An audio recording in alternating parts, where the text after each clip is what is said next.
Hello students, मैं खालिदा आप सबको अपनी एनसीईआरटी साइंस चैनल में स्वागत करती हूँ। आज मैं क्लास 6 की चैप्टर नंबर 7 पढ़ाऊँगी। इससे पहले हम लोग 6 चैप्टर पढ़ चुके हैं। जिसने अभी तक नहीं देखे वह चैनल पर एनसीईआरटी क्लास 6 नाम से प्लेलिस्ट बना हुआ है, वहाँ से आप देख सकते हैं। चलिए शुरू करते हैं आज की वीडियो। आज की वीडियो क्लास 6 की चैप्टर नंबर 7 पौधों को जानिए। हम अपने आसपास पौधों को देखते हैं। कुछ बहुत ऊंचे होते हैं, कुछ बहुत छोटे, कुछ मिडिल में, कुछ का तना बहुत मोटा होता है, भूरा होता है, हरा होता है। और पौधे के विभिन्न भाग जैसे जड़, पत्ता, तना, कली, पुष्प, ये सब देखते हैं। चलते हैं पौधे। यहाँ ऊंचाई के आधार पर पौधे को 3 भागों में बांटा गया है: शाख, झाड़ी एवं वृक्ष। वृक्ष सबसे लंबा होता है, मोटा होता है, और झाड़ी वृक्ष से छोटा होता है, और शाख झाड़ी से छोटा होता है। अब चलते हैं, हम अच्छा से जानते हैं कि झाड़ी, शाखा और वृक्ष में क्या अंतर है। तो शाखा जो है, जिसका मतलब तना हरा एवं कोमल तने वाले पौधे को शाख कहते हैं। इसे छोटा छोटा यूँ दिखा है, ये झाड़ी, सॉरी शाख सबसे छोटा होता है। मतलब इसका तना जो है हरा होता है और कोमल होता है, छूने से कोमल लगेगा। उसके बाद इससे बड़ा है झाड़ी। झाड़ी में क्या है, इसका तना थोड़ा मजबूत होता है, लेकिन क्या होता है, कठोर, अधिक मोटा नहीं होता है। क्या होता है, इसका तना इससे मजबूत होता है शाख से, लेकिन मोटा नहीं होता है, और ये थोड़ा भूरे रंग का होता है। ये हरा रंग का, ये थोड़ा भूरे रंग का होता है। उसके बाद ये वृक्ष जो है भूरे रंग का, और इसका तना बहुत मजबूत होता है, गहरे रंग का, और बहुत सारे ब्रांच में, मतलब शाखा में बटा हुआ था। ये देखिए पूरा फैल जाता है। इसका भी शाखा निकलता है, लेकिन उतना मजबूत नहीं होता। ये तना से इतना मजबूत होता है कि सारे चारों ओर फैल जाता है। इस प्रकार हम देखें कि शाख, झाड़ी एवं वृक्ष में क्या अंतर है। ऊंचाई के आधार पर इसको बांटते हैं: सबसे लंबा वृक्ष, फिर झाड़ी, फिर शाख। चलते हैं। और इसके अलावा भी हम अपने आसपास देखते हैं कि उसके अलावा भी क्या और कोई पौधा होता है। तो हम जैसे देखते हैं कद्दू, खीरा, ककड़ी, ये सब का जो लत लगा जाता है उसको क्या कहता है, लता। तो लता भी 2 प्रकार के होता है, एक विसर्पी और एक आरोही। विसर्पी लता क्या होता है कि मतलब ये कमजोर पौधा होता है, इसका तना सीधा खड़ा नहीं हो पाता है। तो ये क्या होता है, जमीन में ही फैल जाता है, इसको विसर्पी लता कहते हैं। और कुछ लताएं जो है वो किसी ढांचे की सहायता से ऊपर चढ़ जाता है, मतलब उसको सहारा से वो खड़ा हो जाता है, इसको आरोही लता कहलाता है। जैसे इस प्रकार के पौधा में मनी प्लांट हो गया। और विसर्पी लता में जैसे कद्दू, खीरा, ककड़ी हम लोग लगाते हैं ना मौसमी फल में, बरसाती मौसम में, इस टाइप का। फिर है तना देखते हैं कि तना का क्या कार्य है। वो पौधे में तना क्या करता है। तो हम यहाँ एनसीईआरटी में एक परीक्षण दिया हुआ है कि तना को काट के उसको एक गिलास में पानी डाल दिया, और फिर उस पानी में थोड़ा लाल रंग का स्याही डाल दिया और तना डाल दिया। अब तना को देखता है क्या है कि ये तना का कार्य ही जल तथा खनिज पदार्थ का अवशोषण, मतलब संवहन करना। तो ये जो लाल पानी स्याही दिए तो उसमें तना सोख लिया। तो इसका परीक्षण यही हुआ कि तना का कार्य क्या है, जल में जो भी घुला हुआ खनिज पदार्थ होता है उसका अवशोषण कर लेता है। इस प्रकार हम तना का कार्य देखें। फिर तना का एक और कार्य है कि ये जो पत्ता में जो भोजन का निर्माण होता है वह विभिन्न भागों तक पहुंचाता है। फिर आगे देखते हैं पत्ती का अब क्या कार्य है। पत्ती का कार्य, सबसे पहले पत्ती का संरचना देख लेते हैं कि ये जो तना से जुड़ा हुआ रहता है पत्ती, इसको पर्णवृत्त कहते हैं। और ये हरे चपटे भाग को फलक कहते हैं या फिर पटल कहते हैं, ये दोनों। और पत्ती जो दिखता है, उसके बाद पत्ती में क्या पाया जाता है, सीरा। मतलब पत्ती में ये बीच में एक मिडिल, मतलब मोटा होता है, उसके बाद किनारे किनारे छोटा छोटा रेखा संरचना पाया जाता है, इसको क्या कहते हैं, सीरा। और एक बीच वाली मध्य सीरा, और फिर इसके चारों ओर सीरा विन्यास कहलाता है। अब पत्ती को सीरा के आधार पर 2 भागों में बांटा गया है। क्या क्या, एक है जालिका शिरा विन्यास और एक है समानांतर शिरा विन्यास। तो जालिका शिरा विन्यास में क्या होता है, जैसे यहाँ नीम का पत्ती को दिखाया गया है, मतलब पूरा फैला हुआ रहता है, एक बीच में शिरा विन्यास, उसके चारों ओर फिर ये शिरा छोटी छोटी शिराएं पाई जाती है। और जालिका शिरा समानांतर शिरा में क्या होता है, एक ही शिरा पाया जाता है समानांतर रूप में। इस प्रकार ये शिरा विन्यास के आधार पर दो भाग है। अब हम चलते हैं पत्ती की ओर। पत्ती का परीक्षण करने के लिए एनसीईआरटी बुक में दिया है कि पत्ती को प्लास्टिक में बांध कर उसको रख दिया जाता है और ये धूप में धीरे धीरे क्रिया करके वो कुछ जल बूंद इकट्ठा कर लेता है। इससे स्पष्ट होता है कि पत्ती जो वाष्पोत्सर्जन की क्रिया किया, मीन्स जलवाष्प के रूप में वाष्पोत्सर्जन की क्रिया करता है। पत्ती का एक और कार्य है कि ये प्रकाश संश्लेषण करता है। प्रकाश संश्लेषण क्या है कि जब प्रकाश और जल तथा कार्बन डाइऑक्साइड, पत्ती में क्लोरोफिल पाया जाता है जो हरे रंग का है। पत्ती का हरा रंग क्लोरोफिल की उपस्थिति के कारण ही होता और ये क्लोरोफिल प्रकाश, जल और कार्बन डाइऑक्साइड की उपस्थिति में कार्बोहाइड्रेट का निर्माण करता है तथा ऑक्सीजन बाहर निकलता है। इसी को प्रकाश संश्लेषण की क्रिया कहा जाता है। फिर है जड़। जड़ का क्या कार्य, तो जड़ देखते हैं।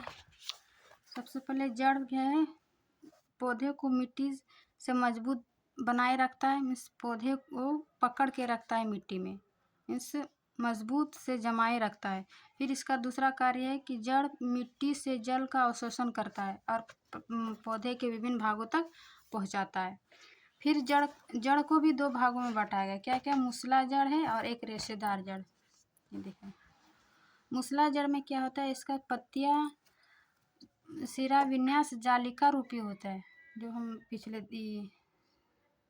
विभिन्न भागों में, मतलब और रेशेदार जड़ में क्या होता है, समानांतर शिरा विन्यास। ये जालिका शिरा विन्यास, ये समानांतर शिरा विन्यास।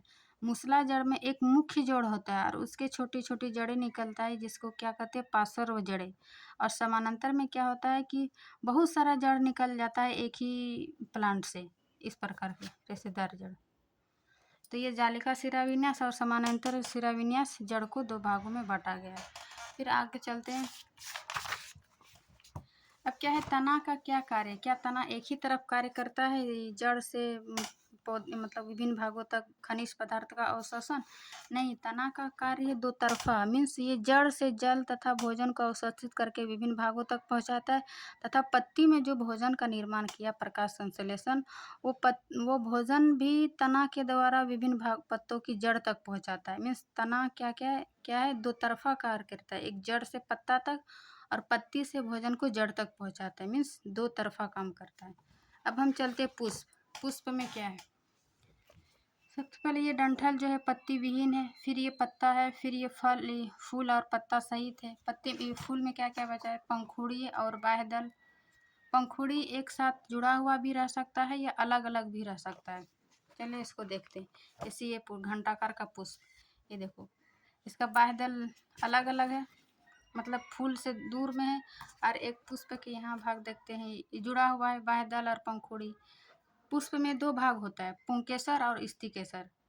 पुंकेसर के है ये नर भाग होता है, पौधा का नर भाग होता है, जिसको इसको परागकोश कहते हैं, और यही परागकोश में परागकण पाया जाता है, और ये डंठल जैसा संरचना को तंतु कहते हैं। और फिर स्त्री भाग को देखते हैं। पुष्प के स्त्री भाग, इसका तीन भाग होता है, जिसको ये फूला हुआ संरचना को अंडाशय कहते हैं, और फिर यहाँ वाला वर्तिकाग्र, ये वर्तिका, ये वाला संरचना आप लोग याद रखिएगा। फिर हम अंडाशय के अंदर क्या पाया जाता है, इसका परीक्षण करने के लिए हम इसको एक बार लंबवत में काटते हैं, फिर इसको अनुप्रस्थ में काटते हैं। जब ये लंबवत और अनुप्रस्थ में काटते हैं तो इसके अंदर, अंडाशय के अंदर क्या होता है, बीजांड पाया जाता है, छोटी छोटी गोल गोल संरचनाएं पाई जाती है। जैसे ये दिखा है ना, छोटी छोटी गोल गोल संरचनाएं, ये क्या है, बीजांड है, और यही बीजांड बाद में भ्रूण बन के फिर नया प्लांट बनाता है। इस प्रकार पुष्प के हम देखें बाह्यदल, पंखुड़ी, पुंकेसर एवं स्त्रीकेसर पाए जाते हैं। ये चैप्टर आपका ही समाप्त होता है। चलिए हम अभ्यास की ओर। आपके अभ्यास में है कि निम्न कथनों को ठीक करके लिखिए, मीन्स उल्टा पुल्टा दिया है, आपको ठीक करके लिखना है। क्या लिखा है कि तना मिट्टी से जल एवं खनिज अवशोषण करता है, तो तना नहीं करता है, जड़ करता है। तो जड़ मिट्टी से जल एवं खनिज अवशोषित करता है। फिर है पत्तियां पौधे को सीधा खड़ा कर सकता है। पत्तियां नहीं, तना पौधों को सीधा खड़ा रखती है। फिर है जड़ें जल को पत्तियों तक पहुंचाती है। जड़ नहीं, तना जल को पत्तियों तक पहुंचाती है। यहाँ लिख दिया, आप लोग अभ्यास बना लीजिएगा। फिर है पुष्प में बाह्य दल एवं पंखुड़ियों की संख्या सदा समान होता है। तो पंखुड़ी की संख्या सदा समान नहीं होता है, किसी में 4, किसी में 5, किसी में 6, इस टाइप का होता है। यदि किसी पुष्प के बाह्य दल परस्पर जुड़े हैं तो उसकी पंखुड़ियां भी आपस में जुड़ी होगी। बिल्कुल सही। यदि किसी पुष्प की पंखुड़ियां परस्पर जुड़ी है तो स्त्री केसर पंखुड़ियों से जुड़ा होगा। मतलब ये हो भी सकता है और नहीं भी हो सकता है। अब है कि निम्न के चित्र बनाए, जैसे पत्ती का चित्र, मुसला, जड़, एक पुष्प, आप लोग पीछे देखकर बना लीजिएगा। फिर है क्या आप अपने घर के आसपास ऐसे पौधे को जानते हैं जिसका तना लंबा परंतु दुर्बल हो? जैसे कि हम लता का उदाहरण दे सकते हैं। फिर पौधे के तने का क्या कार्य? तना का क्या कार्य जो बताए? जल तथा खनिज का अवशोषण करना। तना से पौधे भोजन को विभिन्न भागों तक पहुंचाता है। फिर निम्न में से किन पत्तियों में जालिका रूपी सिरा विन्यास पाया जाता है? इसको हम फिगर से हम बताएंगे कि जड़ तथा पत्ती की पहचान कैसे करेंगे। फिर क्या आप पत्तियों को बिना देखे उसकी पहचान कर सकते हैं? जी हाँ, बिल्कुल सही। जैसे हम यहाँ दिखाया आपको, जड़ तथा पत्ती की पहचान कैसे किया जाता है। तो पत्ती 2 प्रकार की हुआ, जालिका समानांतर सिरा विन्यास और ये जालिका सिरा विन्यास। समानांतर सिरा विन्यास में क्या है? इसका जड़ रेशेदार जड़ होता है। रेशेदार जड़ को ही झकड़ा जड़ कहते हैं। मीन्स इसमें जैसे घास, मक्का, गेहूँ, केला आदि ये सब क्या है? ये समानांतर सिरा इसमें पाया जाता है। मीन्स एक ही सिरा पाया जाएगा समानांतर रूप में, और इसी को रेशेदार जड़ कहते हैं।